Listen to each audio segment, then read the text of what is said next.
Oke, assalamualaikum warahmatullahi wabarakatuh. Jumpa lagi bersama saya Abdurrahman, masih di channel Micro Programming. Pada sesi kali ini kita akan membahas tentang bagaimana caranya untuk menginsert data ya, menggunakan Python gitu. Sebelum kita menuju sesi selanjutnya, pada sesi sebelumnya kita telah menginstal XAMPP gitu ya.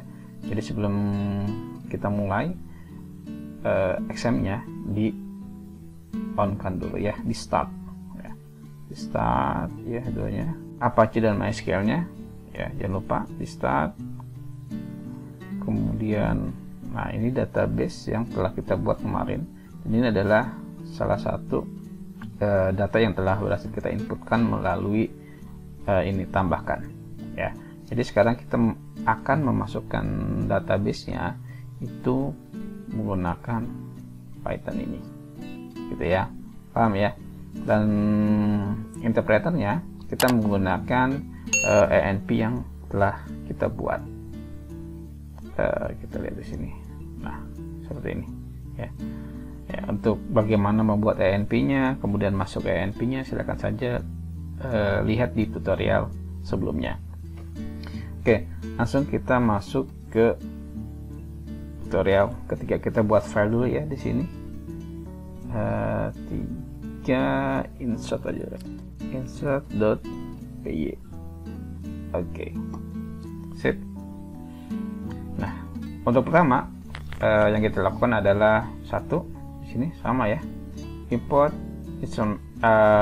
MySQL connector. Ya, kita copy paste aja ya, biar cepat lah. Oke, import MySQL connector. Kemudian database-nya sudah kita buat ya, Python dasar.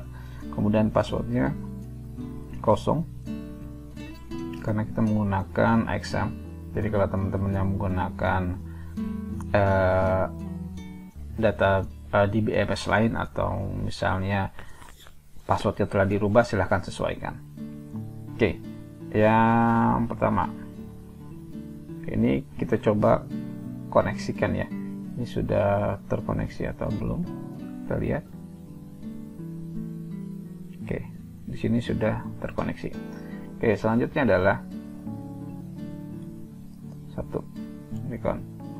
Oke, untuk memasukkan sebuah data ke dalam database gitu, kita harus buat dulu yang namanya kursor gitu ya, untuk insert si database tadi seperti itu ya. Oke, untuk pertama kita membuat kursornya dulu. Saya punya sebuah variabel namanya myCursor gitu.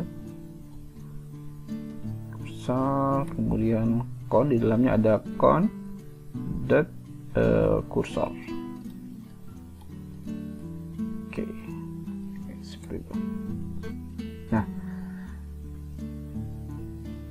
setelah kita membuat kursornya, kita membuat dulu yang namanya query ya, query untuk memasukkan data ke dalam database ya. Saya punya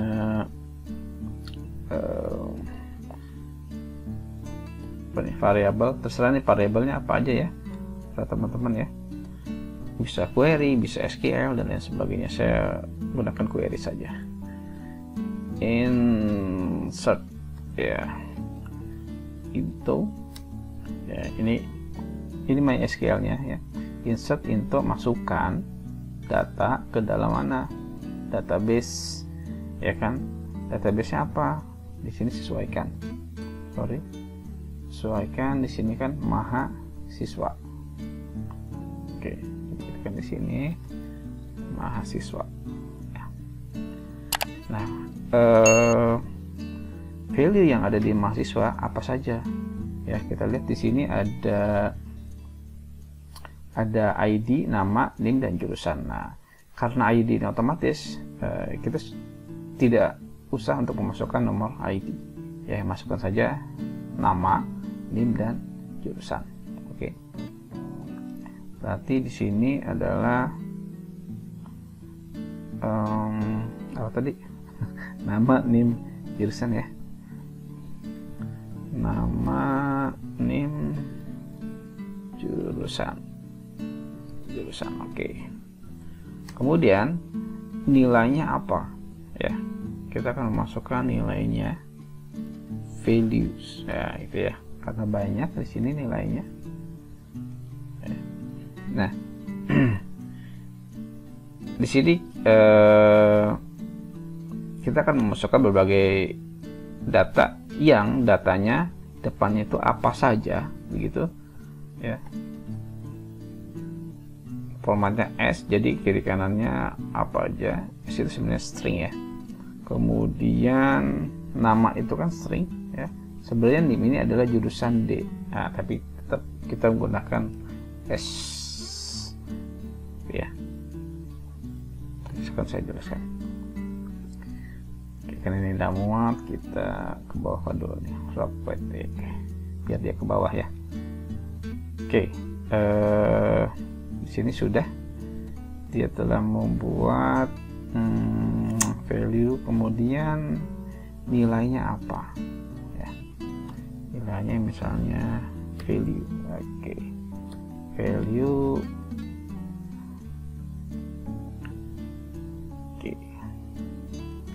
Sini untuk yang pertama ya, namanya apa ya, misalnya kita membuatnya namanya Harry ya.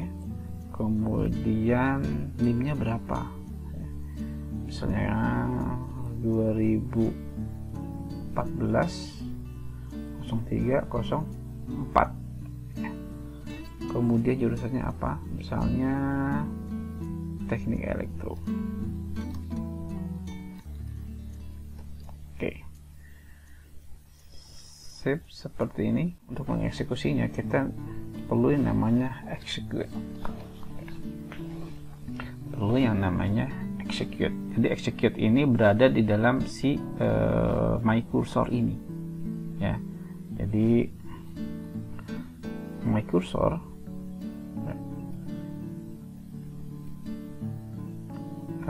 execute ya.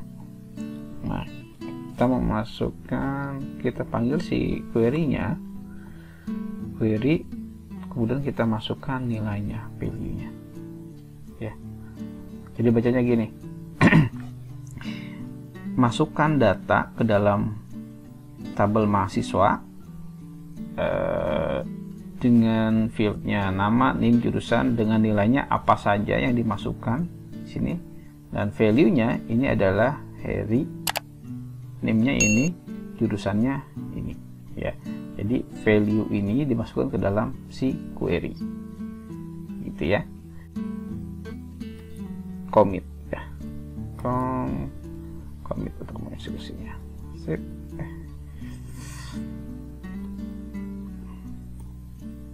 Dua ya. Sip. Kemudian setelah ini kita print ya. Bisa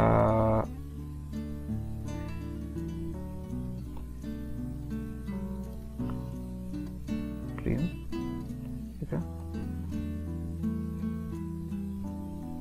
Oke, sip. Oke.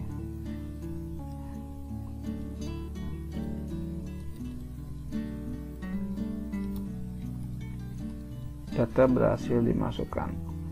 Oke, titik, formatnya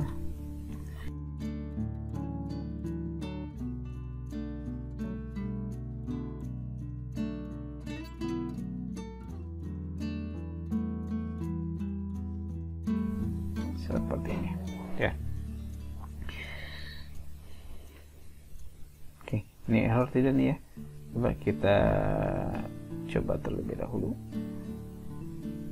Tekan run. Oke, satu data berhasil dimasukkan. Oke, kita lihat ya. Kita refresh. Sip, masuk. Harry 2014 03 04 TNI Elektro. Oke.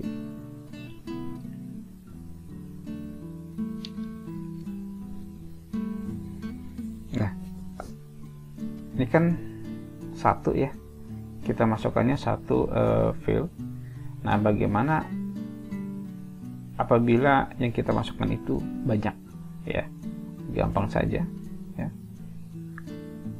kita buat saja. Ini kan tuple ya, tadi kan ini tuple nih. Nah, variable value nih tuple ya. Jadi dari tuple itu kita buat sebuah yang namanya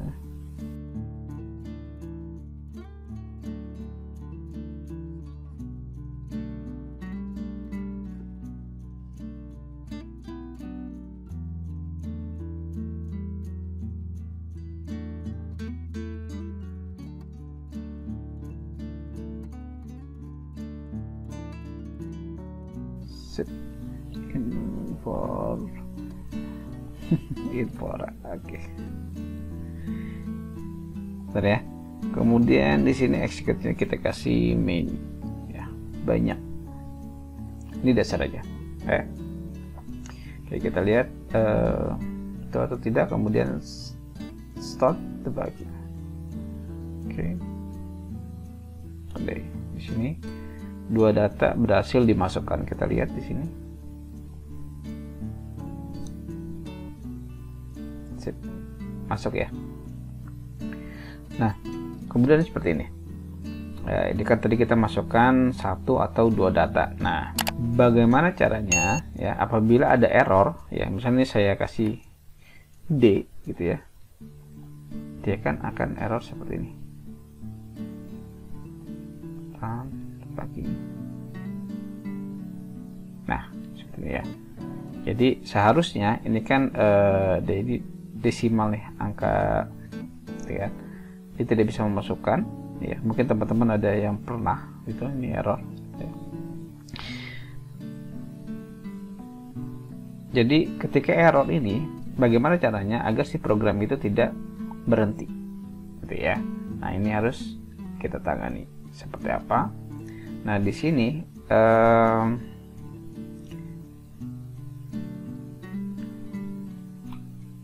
ya kita buat aja sini ya.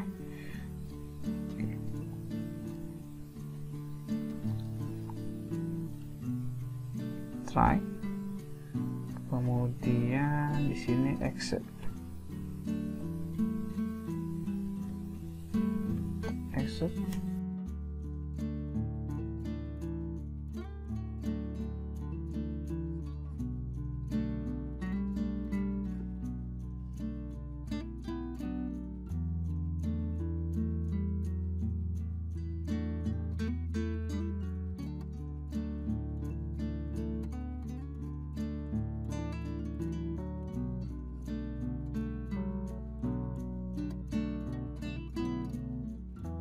kalau misalnya terjadi error, dianya ngapain gitu ya.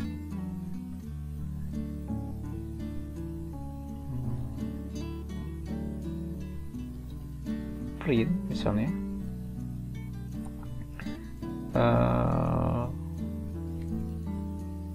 data tidak berhasil dimasukkan. Nah, ini errornya apa gitu ya.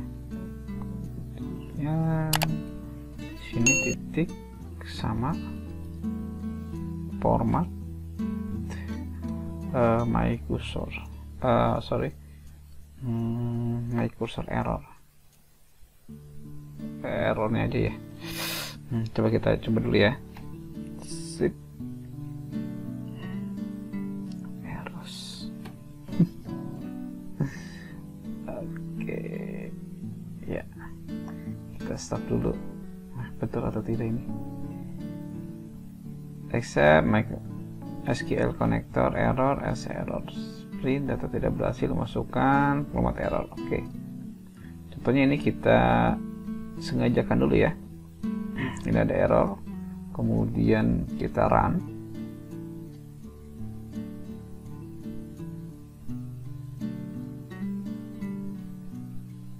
Oke, siap. Ini oke, di sini ada masuk ya. Tuh, data tidak berhasil dimasukkan. Nah, katanya apa?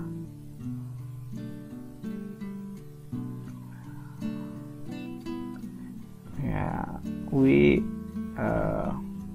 whereas were used in the SQL statement. Ya, itu pesan error ya.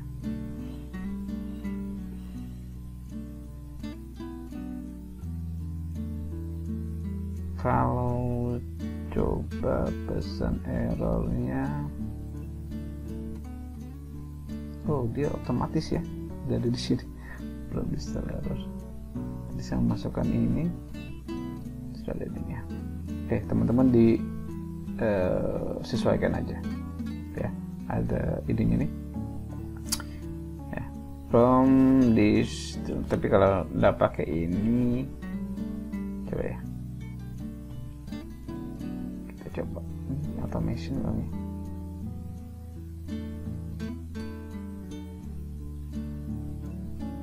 Data dimasukkan parameter use, bisa juga ya seperti itu.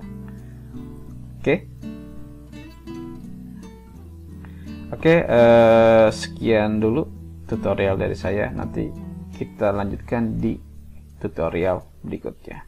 Jangan lupa like, share, and subscribe. Sampai jumpa.